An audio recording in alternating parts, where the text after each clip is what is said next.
ओम श्री गुरुदेवाय नमः। आज्ञा हे मोर प्रिय समस्त सुधीवृंद को कोटि कोटि प्रणाम।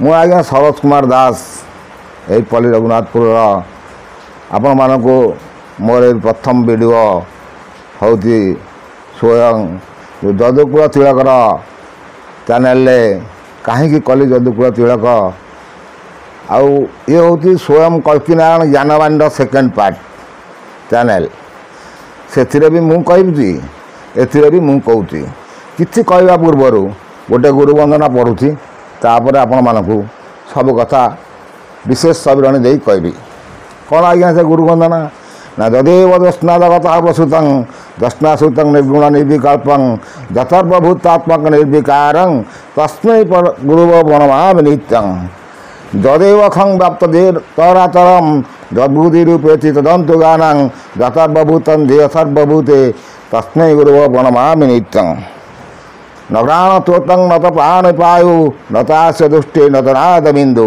न पंचभूतात्मक सर्वदर्शी तस्मै गुरुव प्रणमामि नित्यं से बड़ भल भल कथा कहते आउरी से कहते सर्वथा रुद्रादिमात्मकं नूढ्ना जड़े प्रणवरूपसहस्रं नित्यचित ज्योतिपुरप्रदीप्तं रासकृत आदेव शक्तियुक्तं निर्वाचिनी अक्षर अक्षर तत्तं ब्रह्माद्वतं सुरमुनि पूज्यं तुमादं बीजं क्षितिसृष्टिपाणं संरत्त प्रणमामि नित्यं। आज्ञा ये गुरुवंदनर अर्थ मुझे आपण मानक बुझेदेवी ता पूर्वर किसी अंश आज्ञा कहूँ कहीं चैनलटा करागला ना स्वयं कल्किनारायण ज्ञानवाणी जो चैनल कली बहुत लोग कहले कौन आप कल्की ठाकुर जे स्वयं कल्की मुख निश्रुत वाणी बोली कहते तेणु यथार्थ उत्तर दिहला किंतु तापर किसी लोकंर असुविधा आसला जो मैंने मालिका चैनल कल्की ठाकुर नहीं विभ्रांतिकर तथ्य दौरान से मानी किसी असुविधा आसला जहाँफल से चैनल स्ट्राइक आसला गत मई मास 13 तारिख में मोर चैनल स्ट्राइक होता से स्वयं कल्किनारायण ज्ञानवाणी पुणी ठाकुर मो गुरुदेव आशीर्वाद बल पुणी जून 30 तारिख में आसला किंतु बंद थिला वाला पीरियड रे बहुत लोक जो मैंने मोर ये चैनल मध्यम को आसते से मोर भल सब्सक्राइबर थे ताई ठाकुर दयार से आशीर्वाद बल भल सब लोक मैंने जो मैंने आध्यात्मिकवादी जो मैंने नीतिवाणी शुणापी चाहती से मैंने सब थिले से मैंने केते मंत्र पचारियापी फोन रे भी पचारे आज्ञा आपड़ आ गोटे आईडी कर छाड़ू तेणु मुझे सेकेंड आईडी करके जदुकुल तिलक से मंत्र किसी प्रथम गोटे मंत्र कही से भी वीडियो भल भ्यू नहीं जो अल्प बहुत हो जी लोक से देखी किंतु ये चैनल आसला चैनलटा कहीं बंद करी ना बहुत कथा बहुत मंत्र बहुत तंत्र बहुत तंत्र विषय कहुई मोर से स्वयं कल्किनारायण ज्ञानवाणी सी चैनल बहुत पुराणा हो गला केते अपडेट कर देखिए तेणु ये चैनल से मंत्र किसी अंश कहुआ सहित गुरुवंदनारू 46 पट आम प्रथम आलोचना करवा जे गुरुदेव वंदना जो आपन को कहली तेणु जहाँ दोष थी क्षमा ही करेंगे आ मोर भी सबुठ बड़ रिक्वेस्ट होती यूट्यूब जो टीम अच्छी जो गाइडलाइन अच्छी कारण मोर ये हूँ द्वितीय भाग चैनल से जीए स्वयं कल्किनारायण ज्ञानवाणी जो चैनल जीए आ मुझे जदुकुल तिलक भी मुझे से जदुकुल तिलक से मुझे भी रिक्वेस्ट करी माने मोर यदि कौन कथन जहाँ कि रही था कॉपीराइट की नेबे ना कारण से कहूँ मुझे कहूँ मु कौन जगह जाकि जे करी चैनल करी लोक देखेबी से सब प्रश्न ना कारण मोर ठाकुर सेवा करू सब जाऊँगी समय जाऊँगी तेणु मु मोर समय जी पाइली से जो नीति उपदेश बाणी बहुत लोक कही तेणु करुच्ची से गुरुदेव वंदना प्रथम आज जो गोटे बड़ लंग सब वीडियो जो छाड़ी ये जदुकुल तिलक कहूँ जे जदेव दस्ना जगत प्रसूतं दस्नासुतं निर्गुण निर्विकल्पं जथर्वभूतात्मक निर्विकारं तस्मै गुरुव प्रणमामि नित्यं सी गोटे ज्योति स्वरूप पिंड सी ज्योत्ना स्वरूप सी जो इच्छा कले जे सृष्टि सर्जना करने से सृष्टि की सर्जना कले से कौन कले ଯେ ଯଦିବ ଜ୍ୟୋତ୍ସ୍ନା ଜଗତ ପ୍ରସୂତଂ ଦର୍ଶନାସୂତଂ ନିର୍ଗୁଣ ନିର୍ବିକଳ୍ପଂ ଯଥପ ଭୂତାତ୍ମକ ନିର୍ବିକାରଂ ତସ୍ମେ ଗୁରୁ ବଣମାମି ନିତ୍ୟଂ। ଏଠୁ ଭୂତାତ୍ମକ ଯେଉଁ ପଞ୍ଚଭୂତକୁ ନେଇକି ସେ ସୃଷ୍ଟି କଲେ, ସେ ସୃଷ୍ଟିରେ ସେ କ'ଣ କହୁଛନ୍ତି ଯେ ଯଦିବ ଖଂ ବ୍ୟାପ୍ତ ତରାତରମ୍। ମୁଁ ଆପଣମାନଙ୍କୁ ମୋର ଏଇ ସ୍ୱୟଂ କଳ୍କିନାରାୟଣ ଜ୍ଞାନବାଣୀ ଯେଉଁ ଚ୍ୟାନେଲ୍ ଚାଲିଥିଲା ସେଥିରେ ବି ଆପଣମାନେ ସବୁ ଦେଖିପାରିବେ ଯେ ହଂକ୍ଷଂ ଲଲାଟ ଚକ୍ରରେ ଯେଉଁ ହଂକ୍ଷଂ ଅକ୍ଷର ବସିଛନ୍ତି, ହଂଟି ହେଉଛନ୍ତି ପରମ ଦେବତା, କ୍ଷାନ୍ତି ହେଉଛି ଆଦିଶକ୍ତି। ତେଣୁ ପରମ ଦେବତା ଆଦିଶକ୍ତିକି ନେଇକି ଖେଳ କରିକି ସୃଷ୍ଟି ସର୍ଜନା କରିଛନ୍ତି ଆଉ ଶରୀରରେ ବି ତିଆରି କରିଛନ୍ତି। ଯାହା ଅଛି ପିଣ୍ଡେ ତାହା ଇ ବ୍ରହ୍ମାଣ୍ଡେ। ତେଣୁ ପିଣ୍ଡ ବ୍ରହ୍ମାଣ୍ଡ ଏକମତ ଜାଣନ୍ତି ସୁଜ୍ଞାନୀ ପଣ୍ଡିତ। ତେଣୁ ପିଣ୍ଡରେ ଯାହା ବ୍ରହ୍ମାଣ୍ଡରେ ସେଇଆ, ବ୍ରହ୍ମାଣ୍ଡ ଯଦି ସେ ସେମିତି ରଖିଲେ ପିଣ୍ଡରେ ତାହେଲେ କ'ଣ କେମିତି ରଖିଲେ? ସେ ପିଣ୍ଡର ତତ୍ତ୍ୱ ଶରୀରର ତତ୍ତ୍ୱ ବିଷୟରେ ଆଉ ଦୈନିକ ଜୀବନଯାପନ ବିଷୟରେ କେମିତି ଆପଣ ଆଧ୍ୟାତ୍ମିକ ଲାଇନ୍କି ଆସିପାରିବେ, ସଚେତନତା ଜାଗ୍ରତ ହେବ, ଅନ୍ୟାୟ ଅଧର୍ମ ପଥକୁ ନ ଯିବେ, ସେ ପାଇଁ ମୁଁ ସବୁ ନୀତିବାଣୀ କହି ଆସିଛି। ସେ ଚ୍ୟାନେଲ୍ରେ ବି ଦେଖିପାରିବେ, ଆପଣମାନେ ବି ମୋ ଏ ଚ୍ୟାନେଲ୍ରେ ବି ଦେଖିପାରିବେ, କାରଣ ଇଏ ହେଉଛି ତାର ଦ୍ୱିତୀୟ ଭାଗ ଚ୍ୟାନେଲ୍। ମାନେ ସେଇପାଇଁ ମୁଁ ୟୁଟ୍ୟୁବ୍ ଟିମ୍କୁ ବି ରିକ୍ୱେଷ୍ଟ କରୁଛି, request for YouTube team guidelines that no problem, no complain to copyright. ସେ ଆଉ କ'ଣ କହୁଛନ୍ତି ଆଜ୍ଞା ଯେ ନଗ୍ରାଣ ଯେ ଖଂ ବ୍ୟାପ୍ତ ତରାତରମ୍ ଯେଉଁଟା ଆପଣଙ୍କୁ କହିଲି ସେଇଟା ବୁଝେଇ ଦେଉଛି ଯେ ଖଂ ବୋଲେ ଆଦିଶକ୍ତି, ସେ କ୍ଷ ଅକ୍ଷରଟି, ସେ ଆଦିଶକ୍ତିରୁ ପରମ ବ୍ରହ୍ମକୁ ନେଇକି ସେ ସୃଷ୍ଟି ରଚନା କରିଛନ୍ତି, ଶରୀର ବି ରଚନା କରିଛନ୍ତି। ତାପରେ ସେ କ'ଣ କହୁଛନ୍ତି ନଗ୍ରାଣ ତ୍ୱତଂ ନତ ପାଣି ପାୟୁ ନତାଶ ଦୃଷ୍ଟି ନତ ନାଦ ବିନ୍ଦୁ ନପଞ୍ଚ ଭୂତାତ୍ମକ ସର୍ବଦସ୍ତି ତସ୍ମୈ ଗୁରୁ ବଣମାମି ନିତ୍ୟଂ। ସେ ଯେଉଁ ଶୂନ୍ୟ ବ୍ରହ୍ମ, ସେ ଯେଉଁ ଅଣାକାର ବ୍ରହ୍ମ, ସେ ତାକୁ ନମସ୍କାର କରୁଛନ୍ତି। କିଏ ନମସ୍କାର କରୁଛନ୍ତି? ଅଚ୍ୟୁତ ସ୍ୱୟଂ ନମସ୍କାର କରି କହୁଛନ୍ତି। ସେ 46 ପଟଳ ପ୍ରଥମ ସବୁ ଲେଖିବା ପାଇଁ ଯିବେ, କ'ଣ ଲେଖିବେ କ'ଣ କରିବେ ସେ ତାଙ୍କୁ ଧ୍ୟାନସ୍ଥ ହେଇକି ସେ ଗୁରୁ ବନ୍ଦନା କରୁଛନ୍ତି। ତେଣୁ ସେ କହୁଛନ୍ତି ସର୍ବଦା ରୁଦ୍ରାଦି ମାତ୍ରା ମୁଗ୍ଧା ଜଳେ ପ୍ରଣବ ରୂପ ସହସ୍ରଂ। ଯେଉଁ ପ୍ରଣବ ଯେଉଁ ଓଙ୍କାର ଅଛି ସେ କେମିତି କ'ଣ ଆସୁଛି, କେମିତି ତା'ର ଉତ୍ପନ୍ନ ହେଉଛି, ସେ କେଉଁଠୁ ଉତ୍ପନ୍ନ ହେଲା ସେ ବିଷୟରେ ସବିଶେଷ ଜ୍ଞାନ ଆପଣମାନେ ମୋର ଏଇ ଚ୍ୟାନେଲ୍ ମାଧ୍ୟମରେ ପାଇପାରିବେ। କେଉଁ କ'ଣ ଚ୍ୟାନେଲ୍ ଆଜ୍ଞା? ଯଦୁକୁଳ ତିଳକ। ମୋର ବି ସେକେଣ୍ଡ ଭାଗ ଅଛି ଯେ ଆପଣଙ୍କର ଫାଷ୍ଟ ଚ୍ୟାନେଲ୍ ହେଉଛି ସ୍ୱୟଂ କଳ୍କିନାରାୟଣ ଜ୍ଞାନବାଣୀ। ଆଉ ସେ କ'ଣ କହୁଛନ୍ତି ଯେ ନିତ୍ୟଚିତ ଜ୍ୟୋତିପୁର ପଦିତଂ ରାସକୃତ ଆଦିଶକ୍ତି ଯୁକ୍ତଂ ନିର୍ବାଚିନୀ ଅକ୍ଷରମ ଅକ୍ଷର ତ୍ୱତଂ ବ୍ରହ୍ମା ଦେବତଂ ସୁରମୁନି ପୂଜ୍ୟଂ ତମାଦଂ ବୀଜଂ କ୍ଷିତି ସୃଷ୍ଟି ପାଳନଂ ସର୍ବତ୍ୱ ପ୍ରଣମାମି ନିତ୍ୟଂ। ଯେ କ୍ଷିତି ସେ ଯେଉଁ କହୁଛନ୍ତି ଯେ ବୀଜ ବୋଲି ଯେଉଁ ମିଣ୍ଟ, ବୀଜଟା କ'ଣ ଆଜ୍ଞା? ଯେଉଁ ବୀଜଟାକୁ ସେ କହୁଛନ୍ତି ସେଇଟା ହେଉଛି ବ୍ରହ୍ମ, ସେ ହେଉଛି ଶକ୍ତି ସ୍ୱରୂପିଣୀ। ସିଏ ବ୍ରହ୍ମଟାକୁ ଧରିବାରୁ ଶକ୍ତି ସ୍ୱରୂପିଣୀରୁ ସବୁ ଖେଳନା ହେଇକି ଆପଣଙ୍କର ଜଗତ ଜଡ଼ ଜଗତ ସୃଷ୍ଟିଲା। ଯେଉଁଟାକି ବୈଜ୍ଞାନିକ ମାନେ କହୁଛନ୍ତି, କ'ଣ କହୁଛନ୍ତି ଆଜ୍ଞା? ଯେ ଦୁଇଟି ଆଲୋକପିଣ୍ଡ ସଂଘର୍ଷରେ ପୃଥିବୀ ବ୍ରହ୍ମାଣ୍ଡ ସୃଷ୍ଟି ହେଇଛି।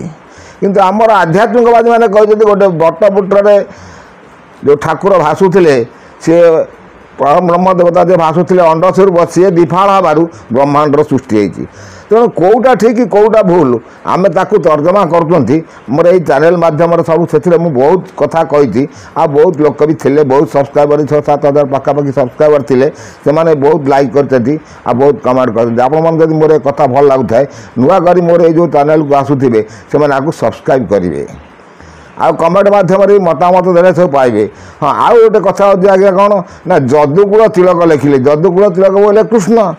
ତେଣୁ ଲୋକ ବି କହିପାରିବେ ଯେ ମୁଁ ଯେତେବେଳେ ଯଦୁକୁଳ ତିଳକ ମୁଖ ନିଶ୍ଚୟ ଲେଖିବି, ଲୋକ ପଚାରିବେ ସେମିତି। ତେଣୁ ତାଙ୍କ ପ୍ରଶ୍ନର ଉତ୍ତର ଦେବା ପାଇଁ ମୋ ପାଖରେ ସକ୍ଷମତା ଆଉ ପ୍ରମାଣ ବି ଅଛି। ଏମିତି ମନମୁଖରେ ମୁଁ ସ୍ୱୟଂ କଳ୍କିନାରାୟଣ ଜ୍ଞାନବାଣୀ ଲେଖିଦେଲି ତା ବି ନୁହଁ, ତାର କିଛି ପ୍ରମାଣ ମୋ ପାଖରେ ସଠିକ୍ ଅଛି। ଆଉ ଯଦୁକୁଳ ତିଳକ ଲେଖିଲି ମାନେ ତାର ବି କିଛି ସଠିକ୍ ପ୍ରମାଣ ଅଛି, ଯେଉଁଟାକି ଦରକାର ପଡ଼ିଲେ ବି ମୁଁ କୋର୍ଟରେ ଦେଇପାରିବି। ସେପାଇଁ ମୋର କିଛି ଅସୁବିଧା ନାହିଁ। ଆଉ ମୁଁ ତ ମୋର ଆଡ୍ରେସ୍, ମୋର ଠିକଣା, ମୋ ନାଁ ଗାଁ ସବୁ ହିଁ କହୁଛି। କାରଣ ଏସବୁ ଚ୍ୟାନେଲ୍ ମାଧ୍ୟମକୁ ୟୁଟ୍ୟୁବ୍ର କ'ଣ ମୁଁ ବି କିଛି ତା'ର ଛଟା ସନ୍ଧାନ ଜାଣିନି କି ୟୁଟ୍ୟୁବ୍ କରିକି କେମିତି ଛାଡ଼ନ୍ତି ବି ମୁଁ ଜାଣିନଥିଲି। କିନ୍ତୁ କିଛି ପିଲା ଆମର ଏଇ ଠାକୁରଙ୍କ ପାଖକୁ, ମୋ ସେ ଠାକୁରଙ୍କ ପାଖକୁ ଆସନ୍ତି ସବୁ ପରୀକ୍ଷା ସବୁ ପାସ୍ କରି, ଆଜ୍ଞା ଆପଣ ଏତେ ଭଲ ଭଲ କଥା କହୁଛନ୍ତି, ଗୋଟେ ଚ୍ୟାନେଲ୍ କରି ଛାଡ଼ନ୍ତୁ। ତେଣୁ ମୁଁ ସେ ଚ୍ୟାନେଲ୍ କରି ଛାଡ଼ିଲି। ଯାହା ଦୋଷ ଥିବ କ୍ଷମା କରିବେ, ଆମେ ସେଇଟାକୁ ଦେଖିବା। ଆଉ ସେ ଅଚ୍ୟୁତାନନ୍ଦ ସେ ତାଙ୍କୁ କ'ଣ ଗୁରୁ ବନ୍ଦନାରେ ସେ କ'ଣ କହୁଛନ୍ତି ଯେ ଆଦ୍ୟ ଗୁରୁଙ୍କ ଶ୍ରୀଚରଣେ ଗଲ ଈଶ୍ୱର ପୁଇଁ ଚରଣେ ଶରଣ ସୋଦର ଅନାଦି କାରଣ କର ଦୟା ନିଧି। ହେ ପ୍ରଭୁ ହେ ଦୟାମୟ ମୋତେ ଟିକେ କାରଣ ବତାଅ। ସିଏ କହୁଛନ୍ତି ନିରାକାର ସ୍ୱାମୀକି ସେ ଯେତେବେଳେ ଧ୍ୟାନ କରୁଛନ୍ତି ନିରାକାର ସ୍ୱାମୀ ଭକ୍ତା ୟାନି ଅଚ୍ୟୁତାନନ୍ଦ ସ୍ତୋତାମ୍ ଦିନେ ଅଚ୍ୟୁତ ସାୟଙ୍କାଳେ ନିରୋଳେ ବସିଣ ଶୟଳେ।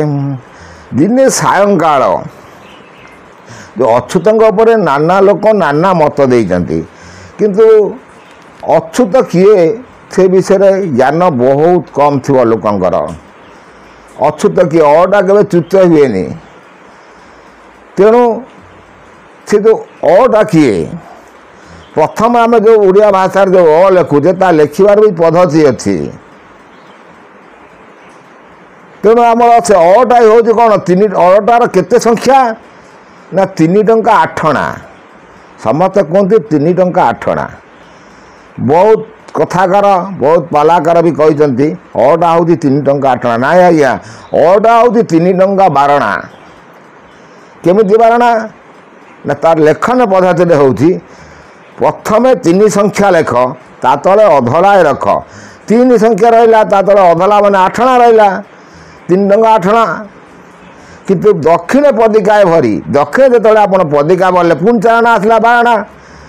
ତେଣୁ ଠାକୁର ସବୁବେଳେ ନବଯୁବା ରୁହନ୍ତି। ସେ ପରବ୍ରହ୍ମ ଦେବତା ଯିଏ ସବୁବେଳେ ନବଯୁବା ରୁହନ୍ତି, 15 ଅଣା ରୁହନ୍ତି, 16 ଅଣା ରୁହନ୍ତିନି। 16 ପଣ ହେଇଗଲେ ଗଲା, ସରିଗଲା, ବୁଢ଼ା ହେଇଯିବେ। ତେଣୁ ସେ ବହୁତ ତଥ୍ୟ ଜ୍ଞାନ ଅଛି। ସେ ତତ୍ତ୍ୱ ଜ୍ଞାନକୁ କହିବା ପାଇଁ ମୁଁ ଆପଣମାନଙ୍କୁ ସବୁ ଏଇ ଚ୍ୟାନେଲ ମାଧ୍ୟମରେ ସବୁକିଛି କହୁଛି। ତେଣୁ ଯାହା ଦୋଷ ଥିବ କ୍ଷମା କରିବେ। ଆପଣମାନଙ୍କୁ ସବୁ କହିଦେଉଛି, ଆସ୍ତେ ଆସ୍ତେ ସେ କରିଦେବି। ତାପରେ ବହୁତ ଜିନିଷ ଆପଣମାନେ ମୋର ଏଇ ଚ୍ୟାନେଲ ମାଧ୍ୟମରେ ଶରୀର ତତ୍ତ୍ୱ ସେଥିରେ ଯାହା ଛାଡ଼ୁଛି ଏଥିରେ ବି ସେ ଛାଡ଼ିବି, ଯେଉଁଟାକି ଆପଣମାନେ ପୁଣି ଦେଖିପାରିବେ। କାରଣ ବହୁତ ଲୋକ ମୋତେ ପ୍ରଶ୍ନ କରିଥିଲେ ଆପଣ ଗୋଟେ ଚ୍ୟାନେଲ ବନ୍ଦ ହେଇଗଲା, ଆପଣ ଆମକୁ କିଛି କୁହନ୍ତୁ। ତେଣୁ ଫୋନରେ କ'ଣ ତାଙ୍କୁ ଉତ୍ତର ଦେବି। ସେଠୁ ଅଚ୍ୟୁତ ବହୁତ ସ୍ତୁତି କଲେ, ସାଷ୍ଟାଙ୍ଗ ପାଦେ ପ୍ରଣମିଲେ। ଅଚ୍ୟୁତ ତାଙ୍କୁ ବହୁତ ସୃଷ୍ଟି କରିକି ତାଙ୍କୁ ପ୍ରଣାମ କଲେ। ସେ କ'ଣ କହୁଛନ୍ତି ଆଜ୍ଞା ଆମେ ତାକୁ ଦେଖିବା। ସେ ସ୍ୱୟଂ ନିରାକାର କହୁଛନ୍ତି ଯେ ଭକ୍ତର ଭକ୍ତି ଦେଖି ଅରେ ଆନନ୍ଦେ କୋଡ଼େ ତାକୁ ଧରି ବୋଇଲେ ଶୁଣରେ ନନ୍ଦନ ତୋର ଗୋଟେ ସଦା ଜ୍ଞାନମ୍।